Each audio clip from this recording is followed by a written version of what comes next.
psychiatres qui suivent des patients en Suisse et ils peuvent donner l'autorisation avec un pharmacologue qui centralise effectivement le LSD, la psilocybine, et c'est vraiment de manière tout à fait encadrée à l'hôpital dans des chambres universitaires.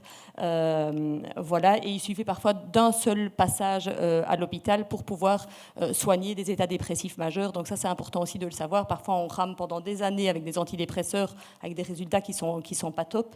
Et là, parfois, il suffit d'un seul trip psychédélique. On parle de macrodosing et pas le microdosing qui est aussi dans la presse pour le moment. Voilà, mais ça peut parfois révolutionner les choses. Au Canada, même chose, ils ont l'indication des angoisses de fin de vie pour les malades en phase terminale. Alors certains disent que quelque part, ils ont eu plus facile d'avoir les autorisations puisqu'il n'y avait pas grand-chose à perdre, puisqu'ils étaient de toute façon en fin de vie, ils ne comprenaient pas beaucoup de risques. C'est vraiment l'ironie. Mais pour autant, effectivement, par rapport à ce qui se passe dans les trips psychédéliques, ça peut vraiment apaiser les angoisses du passage, effectivement, qu'on aura tous à vivre un jour et qui suscite son lot d'angoisse. En Australie, depuis juillet 2023, il y a un mémorandum clinique qui médicalise la psilocybine et la MDMA. La psilocybine pour les dépressions résistantes et la MDMA, c'est l'ecstasy pour les stress post-traumatiques. Aux États-Unis, la FDA a approuvé la MDMA, le LSD, la psilocybine comme thérapie innovante. Il faut savoir qu'en Oregon, il y a des cliniques qui ont ouvert maintenant, qui sont des cliniques où on va aussi faire des trips psilocybine encadrés par des thérapeutes. Là, ils ont fait le choix, effectivement, que les thérapeutes ne soient pas forcément des médecins. Donc, de nouveau, il y a plein de questionnements en fonction de ce qui se passe chez les voisins et dans les autres continents. Aux Pays-Bas, les truffes fraîches sont légales, donc ça, on a profité d'un vide juridique parce que les champignons ont été interdits, mais les truffes, c'était les sclérotes, et donc du coup, ça, c'est autorisé. Donc ça veut dire que maintenant, mais donc ça, je montrerai aussi une photo tout à l'heure, maintenant que les psychédéliques, on le vend en poupe, qu'on en parle partout dans la presse, etc., ça veut dire que qu'est-ce qui se passe pour nos patients belges? Mais nos patients belges, ils vont faire donc il y a des gens qui utilisent effectivement le marché, l'intérêt très marketing de ça, qui ont bien compris qu'il y avait un marché juteux, et pour 1800 boules, on peut aller faire 3 jours en Hollande de manière légale, embrasser un arbre, faire une séance de yoga, faire une toute petite séance, voilà, et prendre des champignons, et puis on revient. Et donc là, et la raison pour laquelle je vous en parle, c'est que moi, en tant que psychiatre ici, c'est évident que je travaille dans un centre de post-cure alcool, et là, je dois évidemment attendre que les choses bougent. Par contre, dans ma consultation, je vois débouler un nombre hallucinant de patients parce qu'ils se rendent compte maintenant que j'ai déjà causé sur le sujet, et ils se rendent compte que je suis intéressée par ça, ils viennent m'en parler. Mais il y a un nombre impressionnant de patients qui décompensent parce qu'ils ont été mal encadrés par des gens qui se disent néo-chamans, par des gens qui se disent, qui se disent intéressés cliniquement, mais où l'intérêt est plus lucratif. Et donc, je me retrouve avec des patients qui ont parfois arrêté leurs antidépresseurs de manière sauvage, qui vont faire des trucs de manière sauvage, et où finalement, effectivement, ils arrivent dans mon bureau. Et donc, moi, je travaille sur la réduction des risques, à essayer d'apaiser les choses pour surtout les rassurer, leur dire que les choses vont passer et de calmer les crises. Mais ça, c'est notre réalité sur le terrain pour le moment en tant que psychiatre en consultation. Et ils viennent chez moi parce qu'effectivement, je suis ouverte à ça. Ils ont parfois été voir 2, 3, 4 psychiatres avant qui leur disent que c'était très mal ce qu'ils ont fait et qui se désolidarisent de ça. Mais donc, du coup, ça, c'est la réalité. Juste vous dire aussi qu'en Amérique du Sud, et ça c'était intéressant de le dire, il y a l'ayahuasca. L'ayahuasca donc, a été reconnu comme patrimoine culturel immatériel depuis 2008 au Pérou. Donc ça veut dire que des retraites se font aussi au Pérou, où on peut aller effectivement faire des retraites psychédéliques. Alors de nouveau, ça peut être le plus merveilleux des encadrements, comme le plus diabolique des encadrements. Donc ça c'est important aussi de le savoir. Et au Brésil, il y a le culte du Santo Daime, c'est un culte religieux où quelque part ils ont réussi à légaliser l'usage d'ayahuasca dans le cadre religieux, et donc au même titre qu'ici dans nos églises on prend l'hostie, là-bas on prend la coupe d'ayahuasca, ça fait partie de leur culte. Alors on boit l'ayahuasca. Donc voilà. Et donc je vais en toucher un mot. Donc qu'est-ce que c'est un psychédélique? C'est un révélateur de l'âme. Alors c'est un bien grand mot, un révélateur de l'âme. Ça veut dire quoi? Ça veut dire que quand on prend un psychédélique, on rentre en état de transe, on a un état modifié de conscience. Et donc un état modifié de conscience, ça veut dire que le rapport que l'on a à sa propre conscience, le rapport que l'on a par rapport à la conscience du monde est modifié et on se retrouve avec un nouveau paradigme, avec des nouvelles grilles de lecture, avec des champs qui s'ouvrent, mais où on ne s'éloigne pas de son centre, au contraire, on s'en rapproche un peu. Donc, on perd tous ses repères, on part tout à fait dans d'autres dimensions, mais toujours pour se rapprocher de soi. Et j'entendais beaucoup parler du fait de pouvoir, que le rétablissement, c'était vraiment retrouver son cœur et retrouver ses valeurs profondes. Dans ce qui a été dit avant, il y a vraiment de ça avec les psychédéliques. Ce qu'on ne retrouve pas évidemment avec les autres drogues, donc il ne faut pas toutes les mettre dans le même panier. Donc les psychédéliques, de quoi on parle? Des champignons magiques, de la psilocybine, du LSD, donc découvert par un chimiste dans les années 40 en Suisse, la MDMA qui est l'ecstasy, la DMT, donc la DMT c'est l'ayahuasca. Donc l'ayahuasca c'est un mélange, si vous voulez, de la chacruna qui est une plante qui contient la DMT, et pour qu'elle puisse être assimilée, elle doit être associée à une autre plante qui contient des IMAO, qui sont des inhibiteurs de monoaminoxydase, qui sont des vieux antidépresseurs qu'on connaît bien en psychiatrie, et c'est le combo des deux qui fait l'ayahuasca. La mescaline, ça c'est les cactus, donc c'est les cactus surtout au Mexique, le peyote, le San Pedro. L'ibogaïne, c'est la même version mais en Afrique. L'arbaline, on évoque effectivement que c'est un psychédélique, mais c'est plutôt un apparenté des psychédéliques, mais c'est parce qu'il fait partie de l'ayahuasca.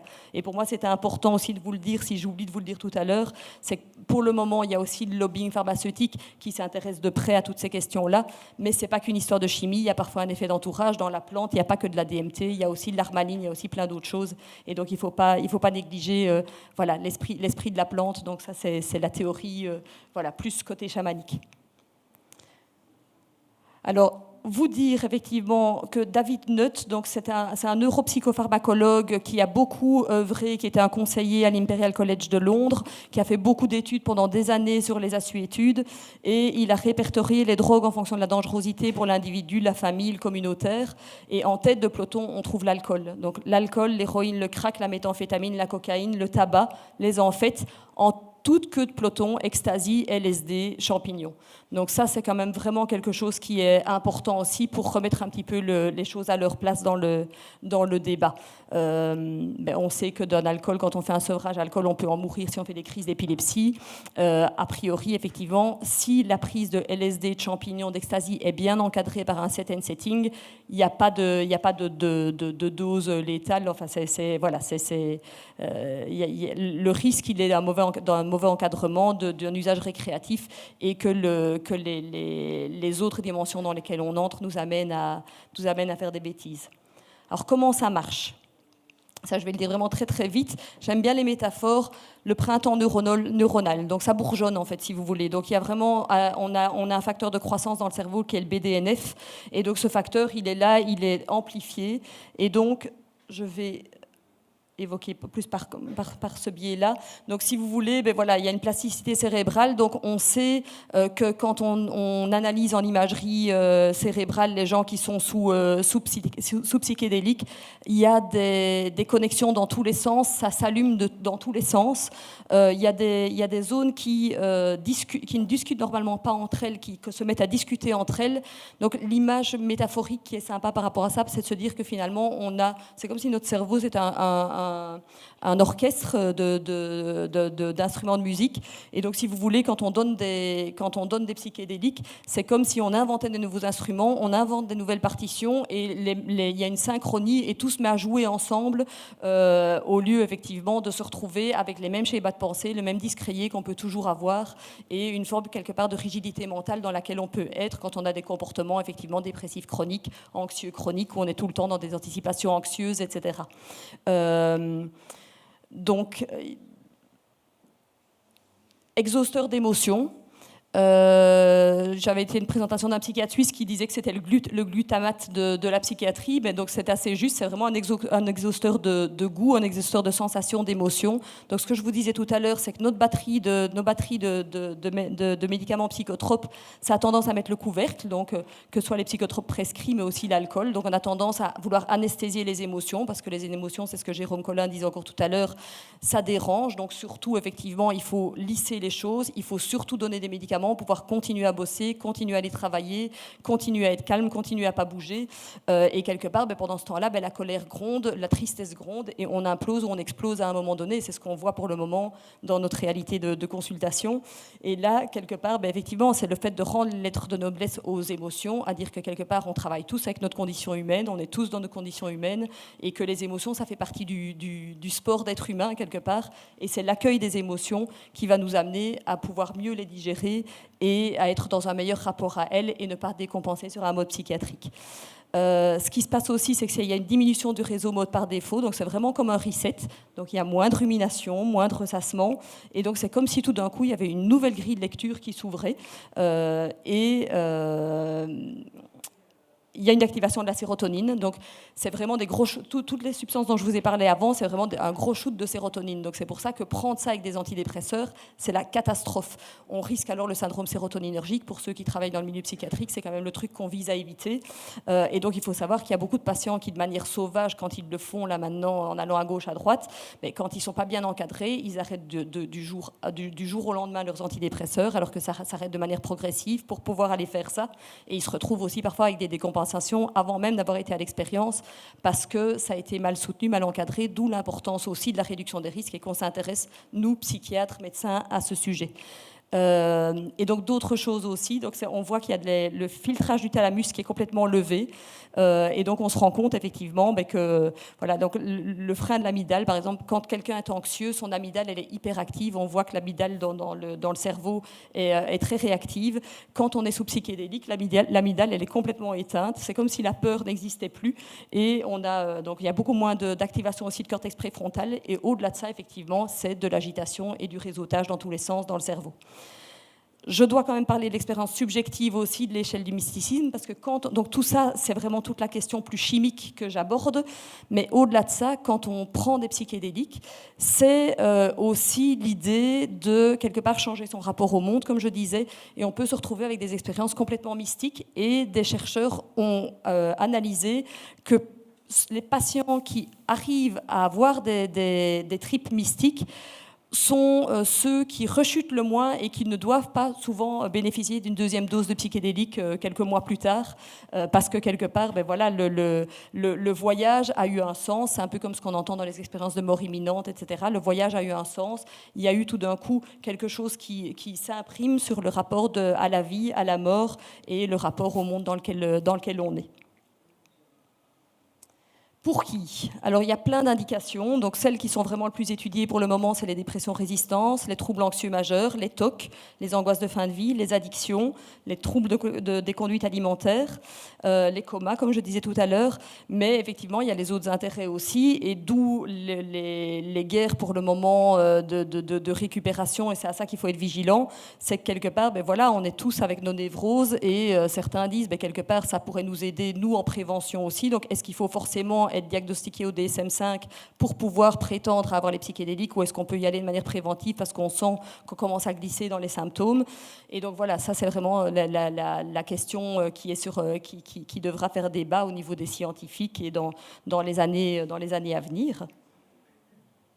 Au niveau écologique aussi, donc je disais ça, mais donc on est quand même dans une période de bouleversement aussi, et c'est clair que dans les tripes, on se retrouve parfois complètement avec une dissolution de l'ego, où on se retrouve connecté avec la nature, on se retrouve à être vraiment à discuter autrement avec les esprits, voilà, les esprits de la nature, et donc du coup, voilà, certains se disent aussi que ce serait la solution pour pouvoir essayer de soigner un peu plus la planète que ce qu'on ne le fait pour le moment.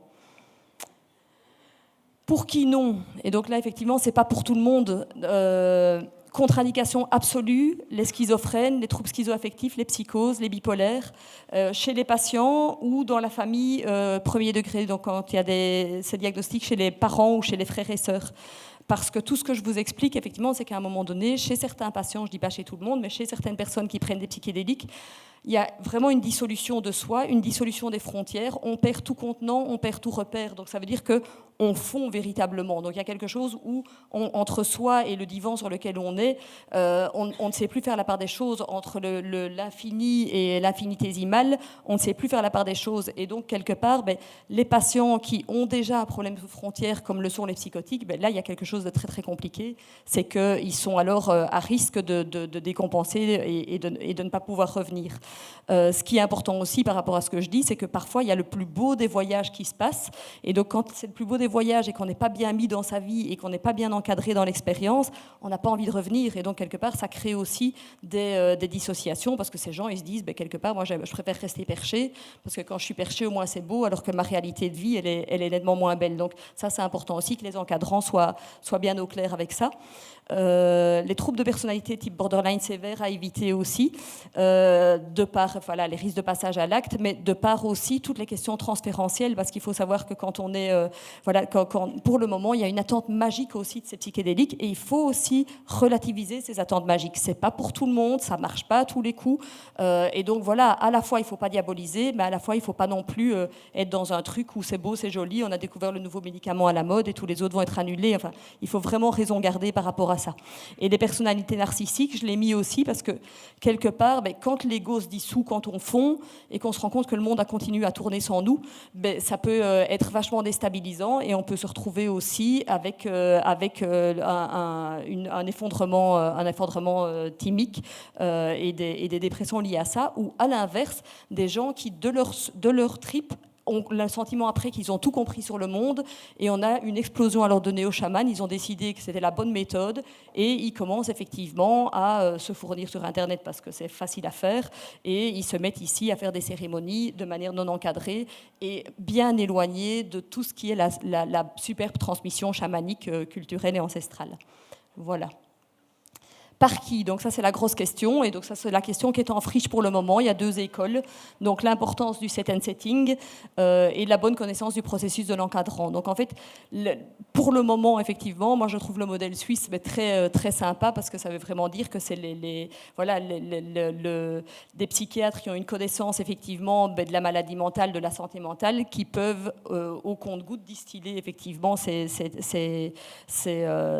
substances et être précis par rapport au risque de décompensation, par rapport au risque qu'il peut y avoir par rapport aux substances. Par contre, je pense qu'il ne faut absolument pas faire fi de tous les savoirs ancestraux et de tout le savoir chamanique qui est essentiel aussi pour pouvoir, parce que quand on arrive dans d'autres dimensions, alors c'est très compliqué de parler d'un voyage psychédélique parce qu'on arrive dans l'ordre de l'ineffable, mais on a accès à d'autres réalités auxquelles les chamans, qui sont de réels chamans, ont accès, et donc parfois le partenariat, c'est peut-être la meilleure des choses en termes de modèle, mais voilà, il faudra faire attention par rapport à ça. Donc dire que la prévention et la préparation, c'est super important, voir si c'est une bonne indication. La gestion de l'expérience, parce que ces gens, alors à ce moment-là, ils sont très suggestibles pendant l'expérience, il ne faut surtout pas effectivement être présent et y aller effectivement, être trop interventionniste, donc les laisser vivre leur expérience en se disant qu'ils vont réussir à traverser leur part d'ombre et qu'on est juste là de manière soutenante pour eux. Et puis toutes les nécessités de séances d'intégration, parce que ce qu'ils auront vu dans leur voyage, ils vont venir nous le ramener, et c'est comme si c'était une psychothérapie intensive quelque part, et donc ils arrivent avec des choses qu'ils ont compris sur leur histoire. Il y a parfois des levées d'amnésie traumatique, ça c'est vraiment terrible, mais donc des personnes effectivement qui réalisent dans une séance d'ayahuasca par exemple qu'ils ont été abusés. Il y a vraiment la levée du trauma, donc c'est des choses qu'on connaît, l'amnésie traumatique, mais donc là ça se fait de manière rapide et radicale, et donc si c'est pas encadré par la suite, ça veut dire qu'on ressort du week-end et on se dit ah merde, j'ai été violée, qu'est-ce que je fais avec ça? Et donc du coup effectivement c'est vraiment vraiment important que des thérapeutes formés en traumatologie puissent aussi soutenir tout ça. Justement, quand je préparais la conférence, donc ça je vous l'ai quand même mis, j'ai un de mes patients qui, hasard de la vie, synchronicité, enfin appelez-le comme vous voulez, m'envoie un petit message, 22h30, j'ai voulu vous appeler tout à l'heure, mais par peur de déranger, comme d'habitude, je ne l'ai pas fait et j'ai bien fait. Je me suis créé tout à l'heure une fenêtre thérapeutique, une prise de kétamine. Rien que de l'avouer, je sens votre regard inquiet. Euphémisme. Est-ce dangereux sans supervision? Aucune idée, donc je me débrouille comme d'hab. Néanmoins, ça s'est passé comme je le voulais. J'ai senti une trouille horrible, euphémisme, dans mon ventre, et puis tout est devenu limpide. J'ai sans aucun doute été violée. Ma réaction a été la fuite physique, mais surtout psychique. Donc, la kétamine étant un dissociatif, fait exactement l'inverse, c'est-à-dire me redonner des envies, sentiments, souvenirs. Donc je vous mets ça parce que ces patients-là qui vivent leur expérience, après, ils ne savent pas qui allait en parler. Moi, il était venu me trouver, ce gars-là, et je lui avais dit, n'y allez surtout pas, ne faites pas ça, vous avez une structure psychotique, vous ne pouvez pas y aller. Il a quand même été pris en charge dans différents hôpitaux, il a essayé aussi la kétamine en spray qui est dans notre batterie de médicaments ici en Belgique. Tout avait été vain. Et puis lui, il a de l'argent, il a été avec ses 1800 € faire son petit trip en Hollande. Donc moi, quand je lui ai dit, téléphoner en Hollande pour l'intégration, pour voir un peu ce qu'ils peuvent vous proposer, la réponse qui lui a été donnée, je vous le donne en mille, je vous promets, c'est véridique, c'est manger des céréales, ça ira mieux. Donc c'était la réponse du lendemain à distance d'un thérapeute, parce qu'effectivement, eux, une fois que le week-end est passé, ils les revoient une semaine après, ou peut-être 2 semaines après, mais ils ne peuvent pas non plus être toutes les 24 heures au chevet du patient pour gérer l'après. Donc les quelques réflexions, c'est que pour le moment, il y a beaucoup aussi de microdosing. Le microdosing, ça c'est plus la neurogénèse, donc on n'est pas dans les gros bouleversements cérébraux dont j'ai parlé tout à l'heure, mais c'est l'idée effectivement comme une super vitamine quelque part. Il y a plein de gens qui font du microdosing en se disant que s'ils prennent effectivement des truffes qui sont microdosées, ils vont pouvoir améliorer leur santé mentale et agir en prévention. À voir, il n'y a pas d'études qui sont encore là-dessus. Éviter que l'histoire de se rejoue et que de nouveau, on referme le couvercle parce que des gens auront fait tout et n'importe quoi. Ça me semble important aussi. L'intérêt clinique qui doit primer, donc sensibilisation aux luttes de pouvoir et des récupérations lucratives ou d'ego. Et ne pas oublier l'esprit de la nature. Voilà, donc la retraite psilocybine, pour vous dire que je n'invente rien. Partez pour Amsterdam et rejoignez une retraite inoubliable, 1790 à 1990 €. Mais voilà, moi je voulais conclure parce que ça me tient à cœur pour dire que l'expérience des psychédéliques ne doit pas être réduite à de la chimie. Ce serait comme réduire de l'art pictural à de la chromatographie, de l'art culinaire à une histoire de nutrition, de la poésie à une histoire de grammaire, ou l'acte sexuel à une fonction reproductive. L'expérience la plus belle et la plus profonde que l'homme puisse faire, c'est celle du mystère. Voilà. Et donc, si vous êtes intéressé, Voyage aux confins de l'esprit sur Netflix, c'est un documentaire issu du livre de Michael Pollan qui est vraiment extrêmement bien fait, où on a le chapitre LSD, psilocybine, MDMA, mescaline. Magic Medicine, c'est sur l'expérience suisse, c'est vraiment un documentaire extrêmement précieux aussi. Et ça, c'est la PSBE, qui est une société psychédélique qui œuvre pour légiférer les choses au niveau des psychédéliques en Belgique, qui avait fait une journée palliative en octobre et qui avait montré ce magnifique film aussi sur une patiente canadienne qui était en fin de vie et qu'on suivait, qu'on assistait dans son trip psylo. Et alors lui, je le marque parce que Jan Koenen, je pense que c'est par lui que j'ai découvert l'ayahuasca.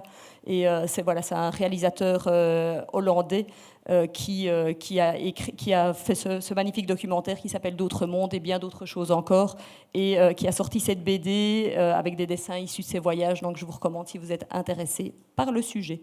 Et là, ici, la médecine de la madré, donc c'est la chacruna à la gauche, donc qui contient le DMT, et la liane qui contient l'imao, et c'est le mélange de ces deux plantes qui n'ont normalement rien à faire ensemble qui donne l'ayahuasca. Voilà, un grand merci.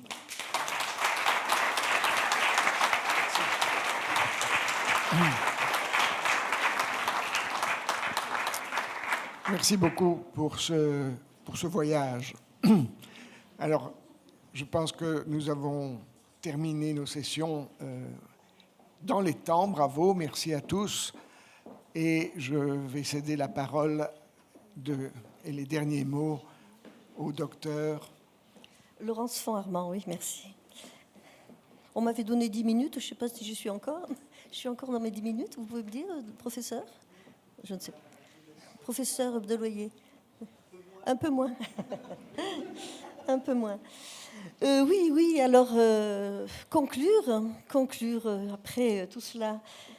L'innovation technologique et sociale et santé mentale. Alors, je suis très honorée de conclure, mais ma conclusion sera plutôt une perspective. Et je suis dans la recherche en santé publique. Donc, je vais vous parler plus d'une perspective de recherche après tout cela, parce que vous avez vu que c'est finalement assez hétérogène ce qu'on a entendu. C'est à la fois des choses qui relèvent de la technologie, d'autres qui peuvent relever de l'innovation sociale. Si vous voulez bien mettre... Ah non, c'est moi qui dois... Oui. Oui, voilà. Donc j'avais intitulé ceci « Innovation sociale et numérique et recherche en santé mentale, quels enjeux pour l'Europe 2030 ?» Nous avons fait ici une rétrospective, finalement, ce sont nos partenariats depuis une quinzaine d'années qui sont ici et qui ont été ici honorés. Mais maintenant, projetons-nous, nous allons continuer, n'est-ce pas, la belle aventure. Alors, sous l'angle de la recherche, c'est vrai qu'on doit aussi toujours être en santé publique et bien dans un cadre qui est un cadre, celui des politiques. Et ce qui nous a réunis, c'est aussi l'opportunité de la présidence belge, n'est-ce pas? C'est pourquoi nous sommes ici réunis. Et c'est aussi l'opportunité de réfléchir un peu dans ce cadre-là à celui des priorités que la présidence belge a données. Alors, je propose de les rappeler. C'est défendre l'état de droit, la démocratie, renforcer notre compétitivité. N'oublions pas que nous parlons d'un point de vue européen et pas seulement belge. Là, c'est poursuivre une transition écologique juste, renforcer le programme social et sanitaire, protéger les individus et les frontières, promouvoir l'Europe mondiale. La recherche, elle doit s'inscrire dans ces axes-là pour promouvoir une Europe qui sera une Europe d'innovation technologique et sociale, en santé mentale, puisque c'est ce qui nous concerne ici. Alors, je voulais donner quelques chiffres. Un Européen sur 6 souffre de santé mentale. On a dit quelques chiffres, on avait dit 15. Mais là, on peut retenir cela. On peut retenir aussi que malheureusement, 84 000 décès sont imputables à ces troubles.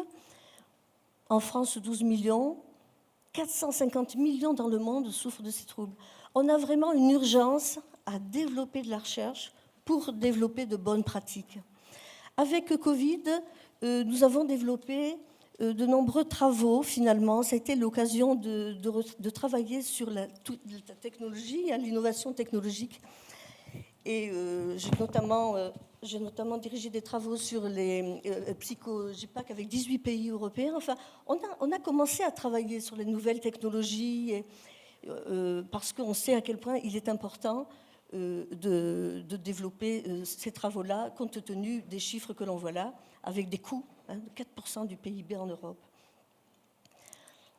On sait aussi que les plus jeunes, 72%, finalement, sont d'accord pour développer, pour travailler avec les nouvelles technologies. On sait que les plus âgés, sont un peu moins nombreux, mais quand même, ils viennent. Les plus de 45 ans, ils ne sont pas très vieux. Mais on sait aussi qu'il y a de l'insuffisance de la recherche. Alors, sur une personne sur 6 qui souffre de problèmes de santé mentale, vous le voyez, 85% dans les pays en voie de développement n'ont pas accès à des services adéquats. Donc, il y a urgence. Parce qu'il y a insuffisance de la recherche. C'est mon message. Le questionnement, ce sont des espoirs et des craintes. En effet, on a à réfléchir à des axes à privilégier. Il faut le faire tous ensemble, c'est-à-dire les usagers, mais je veux dire aussi les pères aidants, les associations qui représentent les usagers, les patients, les chercheurs, mais également les professionnels de la santé, mais aussi du social. Parce que vous savez à quel point c'est une affaire sociétale, le problème de santé mentale. Donc il s'agit de réfléchir à quels axes vont être à privilégier, comment améliorer la détection, la prise en charge, l'accompagnement social. Je peux avoir un peu d'eau, s'il vous plaît ? Merci. Comment articuler ce que nous avons essayé là de faire avec les uns après les autres, sans lien vraiment, finalement. Comment articuler l'innovation sociale et les innovations technologiques. Dans quelles conditions on peut améliorer les diagnostics? Comment faire des meilleurs suivis? Nous pensons le cœur du problème, ce sont les personnes. Alors, quelles sont les nouvelles perspectives de recherche que l'on peut apporter? Il nous faut avoir une vision holistique. Ça a été dit finalement en filigrane dans nos affaires, dans ce qui a été dit aujourd'hui. Étant en phase avec des politiques publiques, nous sommes dans des cadres politiques de publics qui nous contraignent, n'est-ce pas? Alors les exemples de recherche et d'innovation sociale, je ne vais pas les lister, mais vous savez bien de quoi on parle, et on en a eu quelques exemples là cet après-midi. Alors il nous faut trouver des axes qui finalement répondent à des nouveaux besoins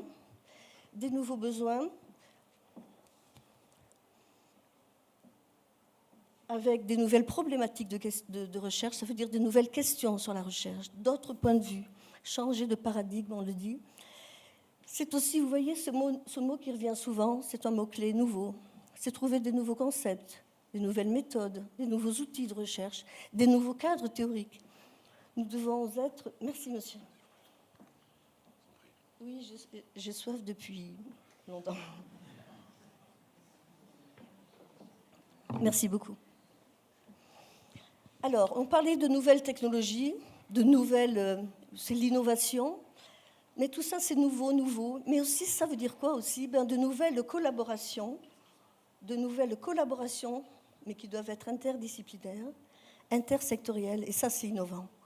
Parce que si chacun parle de sa discipline, reste dans son laboratoire, reste dans son institution, eh bien on parle chacun avec notre propre logique et eh bien, on n'a pas les mêmes enjeux. Il s'agit en fait de construire une culture commune, européenne, commune. C'est complexe, c'est difficile. Nous savons que culturellement aussi, c'est quelque chose de fort. Vous voyez bien, nos métiers ne sont pas les mêmes d'un côté à l'autre de l'Europe. Bon. Donc c'est toute cette difficulté-là à laquelle il nous faut faire face. C'est travailler sur toutes ces dimensions-là. Ça, c'est de la nouvelle technologie, de la nouvelle technique. C'est l'intégrer. Vous voyez, l'intelligence artificielle prend le dessus, mais c'est un changement fondamental dans nos vies, dans nos pratiques professionnelles, dans les comportements aussi de nos patients, dans le comportement des individus, les comportements des politiques, des financeurs. Bon, tout ça est influencé par l'intelligence artificielle. Nous ne devons pas l'écarter.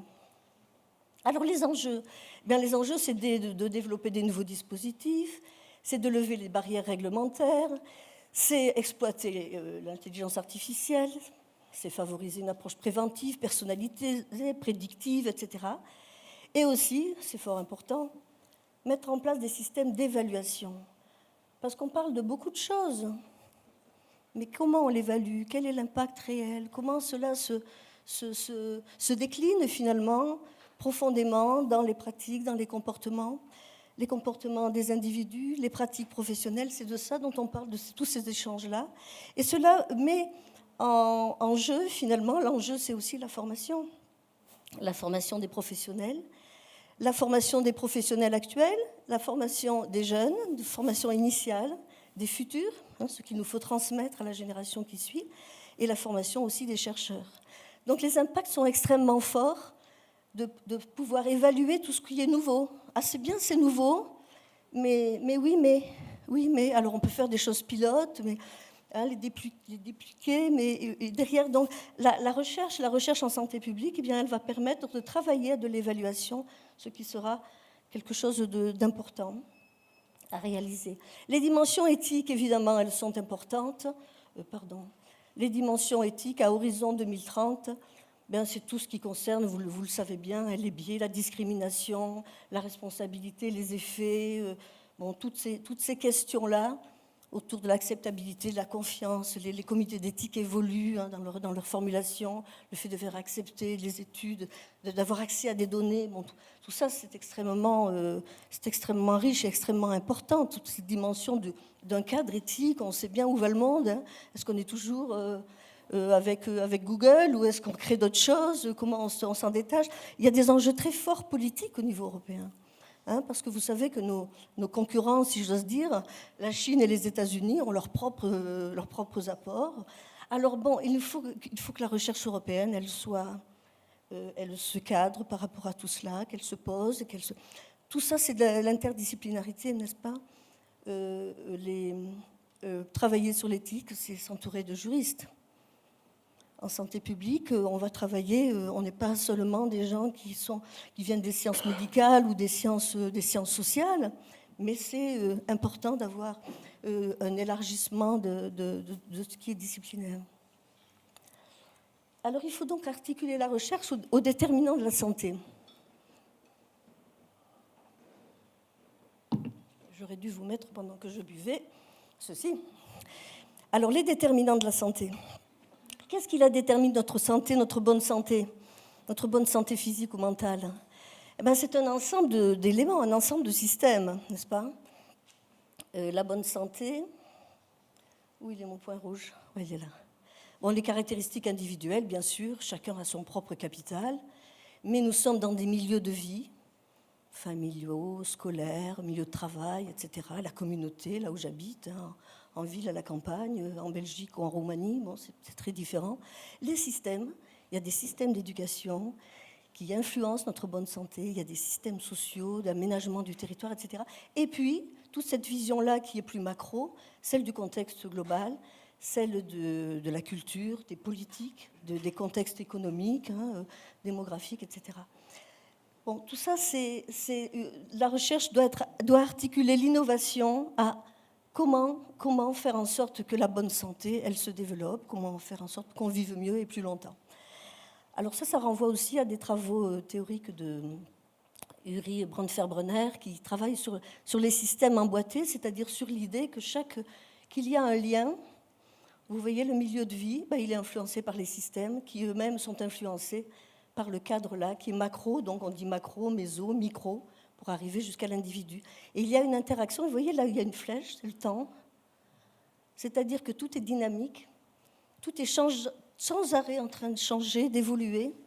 Et ça induit des comportements, des politiques, des économies, enfin des technologies. Donc tout cela, c'est une dynamique qui est difficile à appréhender et c'est donc complexe. Mais voilà, il faut donc articuler la recherche à ces déterminants-là, en santé publique en tout cas, pour pouvoir articuler l'innovation technologique et l'innovation sociale. Parce qu'évidemment, c'est une innovation sociale, voire sociétale. Donc les défis à relever, c'est rendre visibles les choses, les rendre visibles, c'est-à-dire faire connaître, faire passer des messages d'information, avant de la formation, de l'information. C'est soutenir le développement de la promotion de l'innovation sociale. C'est renforcer la coordination entre public et privé. Parce que si on travaille d'un point de vue privé, on est dans un type de logique. Si on travaille du point de vue public, c'est autre chose. Mais vous voyez, c'est la coordination qui fera qu'on avancera. Parce que si chacun reste dans son monde, l'un disant, moi, j'ai mon entreprise, il faut qu'elle tourne, il faut que je rentre de l'argent. Et l'autre disant, moi, je suis du privé, je suis au service du public, mais tant pis si on perd de l'argent, tant pis, on fera une dette.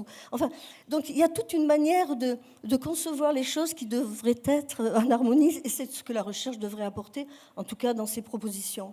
Parce que le travail du chercheur, vous savez, c'est le conseiller du roi. Le chercheur, il est là pour dire... La recherche nous fait dire aujourd'hui qu'on vous recommande de travailler de telle et telle manière, on fait telle et telle recommandation, et puis celui qui décide, c'est le politique, n'est-ce pas? Donc voilà, je dirais le pouvoir du chercheur, il est relativement limité, mais au moins, il a l'intérêt d'apporter la documentation qu'il faut. Alors, les avancées numériques, on l'a un peu dit, hein, c'est la télémédecine, les applications mobiles, toutes ces données-là, la réalité virtuelle augmentée, c'est travailler sur l'équité, l'accès pour tous, parce que toutes ces dimensions-là, si on ne le met pas en exergue dans la recherche, on peut l'oublier vite. Hein, on parlait de littératie, on parlait d'accès aux choses, regardez la moindre difficulté. On peut avoir tous des difficultés à avoir accès à certains programmes, à certains... Oui, il faut raccourcir, hein, on y va. Voilà, donc Horizon 2020, donc, il s'agit donc de trouver des arguments en recherche pour innover et pour être efficace. Il faut construire des réseaux. Les réseaux, alors, et je vais en terminer là, n'est-ce pas? Les réseaux, c'est ce que nous avons prouvé et fait depuis 15 ans, hein, avec les collègues qui sont ici, avec les partenaires. C'est à la fois des réseaux de chercheurs, mais pas que, des professionnels, du soin, du psychosocial, les usagers, de toute l'Europe, parce que les réalités de l'Europe de l'Est ou du Sud ne sont pas les mêmes que celles de l'Ouest. Et il s'agit en fait de réunir pour construire une culture partagée avec des réseaux de partenaires pour créer des nouveaux concepts, des nouvelles méthodes, pour former les jeunes notamment, hein, j'accentue beaucoup là-dessus, les acteurs, et pour évaluer les bénéfices et les risques qu'il y a à développer des innovations numériques ou technologiques qui vont être des innovations sociales finalement.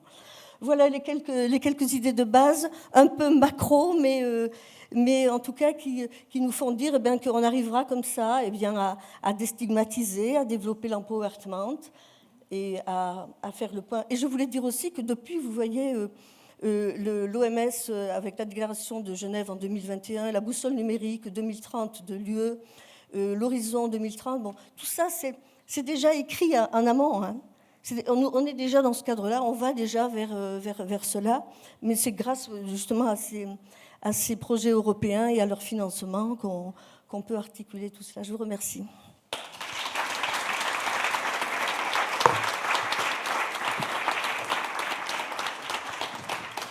Merci beaucoup. Je pense que nous allons rapidement passer à la clôture par M. Quentin Bullens, directeur, président de la Haute École. Haute École de la province de Namur, HEPN pour les intimes. J'ai la lourde tâche de devoir vous inviter à boire un verre bientôt, donc c'est très difficile. Mais je vais quand même essayer de faire ça dignement, donc un petit mot quand même. Benoît Follens avait commencé tout à l'heure en disant le chiffre 15 était le chiffre clé du jour. Je n'étais pas là ce matin, mais en tout cas, moi, j'avais en tête que dans 15 ans, ce sera les 100 ans de la publication de Management and the Worker de Roethlisberger. Alors, c'est qui celui-là? Qu'est-ce qu'il a écrit? Eh bien, c'est pour les plus petits d'entre vous, les travaux de la Western Electric Company. Ça dit peut-être quelque chose. En gros, c'est une étude très importante qui a montré un peu, sans le vouloir, que l'être humain n'est pas qu'un homme économique, comme on en parlait à l'époque, mais un être social. Et que par exemple faire une pause dans le travail, eh bien c'est aussi, ce n'est pas utile uniquement pour que la machine humaine se repose, mais aussi parce que simplement ça crée du lien social, on peut discuter, et donc c'est important. Alors ça va faire 100 ans dans 15 ans, ça paraît aujourd'hui une évidence qu'on est des êtres sociaux, et pourtant voilà, je pense au discours du docteur De Vos tout à l'heure, quand on voit comment travaillent nos infirmiers, nos infirmières à flux tendu dans les hôpitaux, on se demande où est la place des pauses. Donc, voilà, alors pouvoir s'arrêter justement comme on va le faire maintenant, faire connaissance, partager, bref, mettre de l'humain dans le process, comme dit mon collègue Cédric van der Waren, eh bien c'est fondamental. Et on a parlé d'intelligence artificielle, des craintes de l'intelligence artificielle. Et s'il y a bien une chose que je n'ai pas envie que l'intelligence artificielle fasse à ma place, c'est boire un verre avec vous. Et si vous ne savez pas de quoi parler dans les minutes qui viennent, eh bien je vous donne mes 7 mots-clés du jour de cet après-midi. Autodétermination, injustice herméneutique, incubateur, co-construction, apprivoisement, santé de vos proches et Magic Medicine. Alors voilà, qu'elle soit digitale ou mentale, à votre santé.